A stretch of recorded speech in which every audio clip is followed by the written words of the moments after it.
When morning came, all the chief priests and elders of the people plotted against Jesus to put him to death.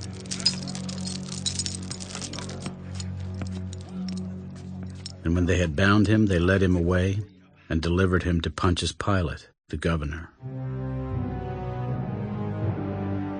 Then Judas, his betrayer, seeing that he had been condemned, was remorseful, and brought back the 30 pieces of silver to the chief priests and elders. I have sinned by betraying innocent blood. What is that to us? You see to it. Then he threw down the pieces of silver in the temple and departed, and went and hanged himself.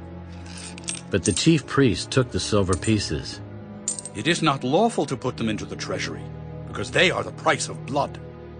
And they consulted together and bought with them the potter's field to bury strangers in. Therefore that field has been called the field of blood to this day. Then was fulfilled what was spoken by Jeremiah the prophet.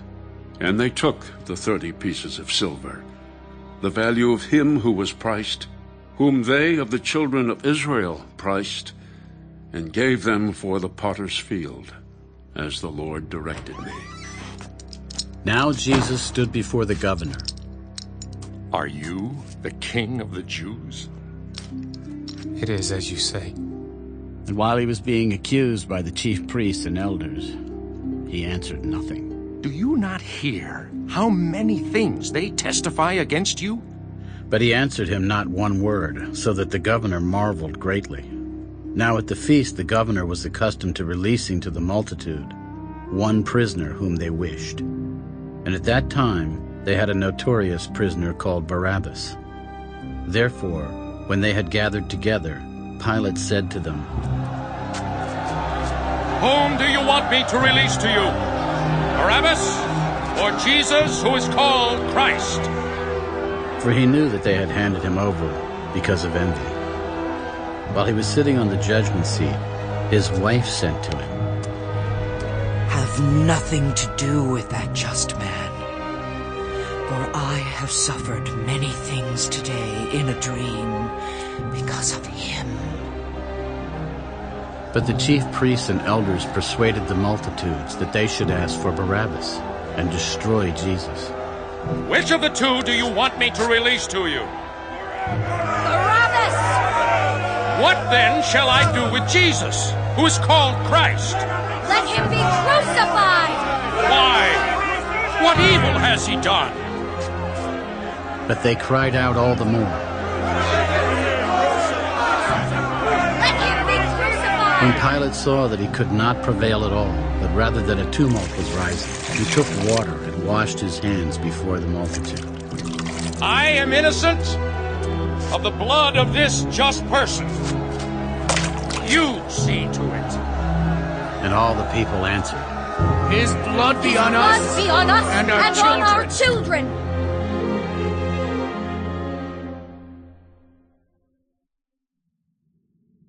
Then he released Barabbas to them. And when he had scourged Jesus, he delivered him to be crucified.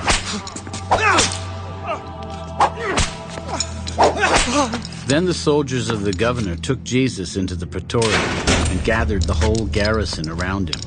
And they stripped him and put a scarlet robe on him. When they had twisted a crown of thorns, they put it on his head, and a reed in his right hand. And they bowed the knee before him and mocked him. Hail, King of the Jews! Then they spat on him and took the reed and struck him on the head. And when they had mocked him, they took the robe off him, put his own clothes on him, and led him away to be crucified.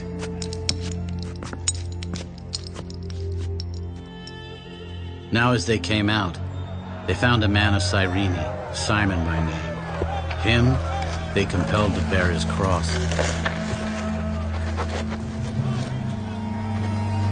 And when they had come to a place called Golgotha, that is to say, place of a skull, they gave him sour wine mingled with gall to drink. But when he had tasted it, he would not drink.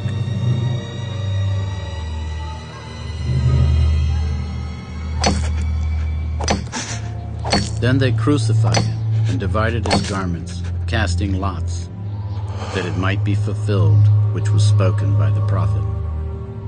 They divided my garments among them, and for my clothing they cast lots. Sitting down, they kept watch over him there, and they put up over his head the accusation written against him, "This is Jesus, the King of the Jews." Then 2 robbers were crucified with him, one on the right and another on the left. And those who passed by blasphemed him, wagging their heads. "You who destroy the temple and build it in 3 days, save yourself. If you are the Son of God, come down from the cross." Likewise the chief priests also, mocking with the scribes and elders, said, He saved others. Himself he cannot save. If he is the King of Israel, let him now come down from the cross, and we will believe him. He trusted in God. Let him deliver him now if he will have him. For he said, I am the Son of God. Even the robbers who were crucified with him reviled him with the same thing. Now from the 6th hour until the 9th hour, there was darkness over all the land.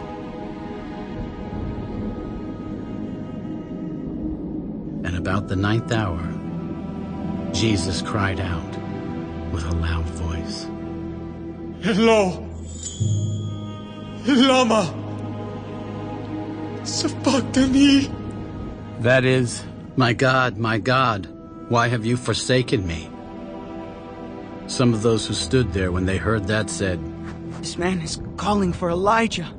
Immediately one of them ran and took a sponge, filled it with sour wine, and put it on a reed, and offered it to him to drink. Let him alone. Let us see if Elijah will come to save him. And Jesus cried out again with a loud voice, and yielded up his spirit.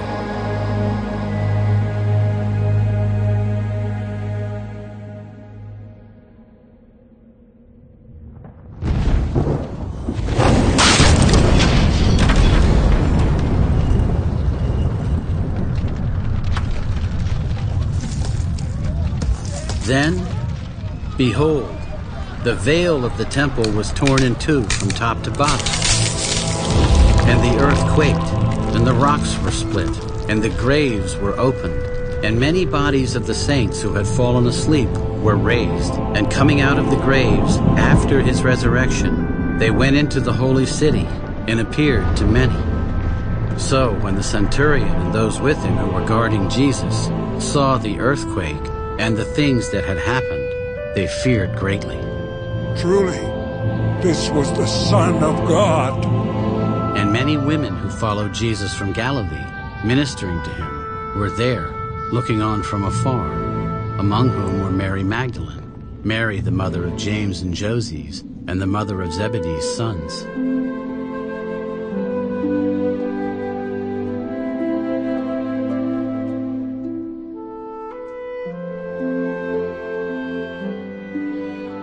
Now when evening had come, there came a rich man from Arimathea named Joseph, who himself had also become a disciple of Jesus. This man went to Pilate and asked for the body of Jesus. Then Pilate commanded the body to be given to him. When Joseph had taken the body, he wrapped it in a clean linen cloth and laid it in his new tomb, which he had hewn out of the rock.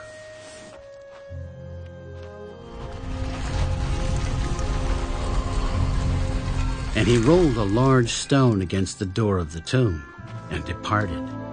And Mary Magdalene was there, and the other Mary, sitting opposite the tomb. On the next day, which followed the day of preparation, the chief priests and Pharisees gathered together to Pilate. Sir, we remember while he was still alive how that deceiver said, After 3 days I will rise. Therefore, command that the tomb be made secure until the 3rd day, lest his disciples come by night and steal him away and say to the people, He has risen from the dead. So the last deception will be worse than the first. You have a guard. Go your way. Make it as secure as you know how. So they went and made the tomb secure, sealing the stone and setting the guard.